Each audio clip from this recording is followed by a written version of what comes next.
Hi everyone. In this video, we will talk about naming reaction series reaction number 5. This reaction is quite important reaction, Kolb's reaction. It's important, but it is important. So, Kolb's reaction is a reactant, phenol. So, phenol first. Reactant, reagent, product. So, phenol we என்ன reagent first NaOH use பண்ண போறோம் அடுத்து carbon di oxide use பண்ண போறோம் so first NaOH treat பண்ணோம் அப்படினா போன reaction Williamson ether சிந்தசிஸ்ல படிச்சிருப்பீங்க ஃபீனாலும் NaOH எப்போது ரியாக்ட் ஆச்சுனா அது என்ன ஃபார்ம் பண்ணும் it forms sodium phenoxide அப்படி நான் சொல்லிருப்பேன் அது எப்பவுமே மறந்துடாதீங்க எப்பவுமே ஒரு ஃபீனால் கூட ஒரு சோடியம் ஹைட்ராக்சைடு ரியாக்ட் ஆச்சுனா it forms sodium phenoxide எப்படி நடக்குது ஏனா இங்க OH ல இருக்க ஒரு ஹைட்ரஜனும் NaOH ல இருக்க ஒரு OH சேர்ந்து HOH சேர்ந்து வாட்டர் மாலிகுலா வெளியே போயிடும்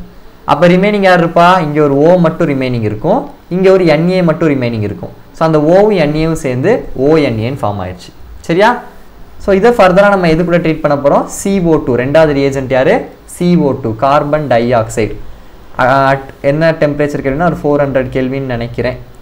ஒரு கெல்வின் டெம்பரேச்சர்ல நம்ம என்ன செய்வோம்னா the reaction will takes place இப்போ இங்க என்ன ஆகுதுனா ரொம்ப சிம்பிள்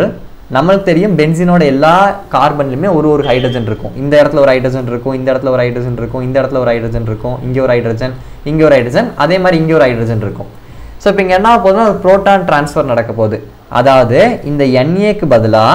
இந்த H போய் என்ன செய்ய போகுது ரீப்ளேஸ் பண்ண போகுது அப்ப எப்படி எழுதிக்கலாம் அப்படினா பென்சீன் ரிங் போட்டுக்கோங்க இந்த O இருக்கு பாத்தீங்கன்னா இந்த O அப்படியே தான் இருக்கும் அதுல பிரச்சனை இல்ல சோ O அப்படியே போட்டுக்கலாம் இந்த Na ஓட இடத்துல இந்த Na க்கு பதிலா இங்க கீழ இருக்க ஒரு ஹைட்ரஜன் என்ன செய்யுது ட்ரான்ஸ்ஃபர் ஆகுது சோ மேல OH அப்படினு ஃபார்ம் ஆயிரும் அப்ப இந்த Na என்ன செய்யும் அந்த Na இருக்கட்டும் அப்படியே இந்த Na அப்படியே இருக்கு இப்போ இந்த கார்பன் டை ஆக்சைடு என்ன செய்யும் இங்க போய் அட்டாக் பண்ணும் அப்ப கார்பன் டை ஆக்சைடை நான் எப்படி எழுதிக்கலாம் COO ன்னு எழுதிக்கலாமா CO2 தான் கார்பன் டை ஆக்சைடு அந்த CO2 நான் COO ன்னு எழுதிக்கிறேன் திருப்பி ஒரு Na நம்மட்ட மிச்சம் இருக்கு பாத்தீங்களா அந்த Na வும் இங்க செஞ்சிரும் ஆட் ஆயிரும் சோ இதுதான் ஒரு ஹைட்ரஜன் வந்து இந்த சோடியம்க்கு பதிலா போய் ரீப்ளேஸ் ஆகுது and இந்த கார்பன் டை ஆக்சைடு COO ன்னு எழுதிக்கிறோம் and இந்த Na வந்து இது கூட சேர்ந்துரும் சரியா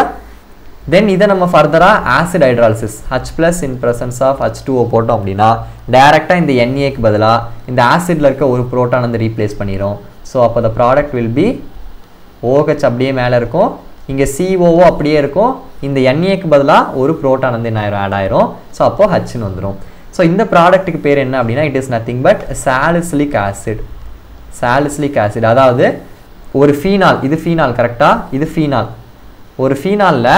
OH க்கு பக்கத்துல COOH குரூப் இருந்துச்சு அப்படினா that is known as salicylic acid. So OH க்கு பக்கத்துல COOH குரூப் இருந்துச்சுனா that is salicylic acid. அதுதான் நமக்கு ப்ராடக்ட்.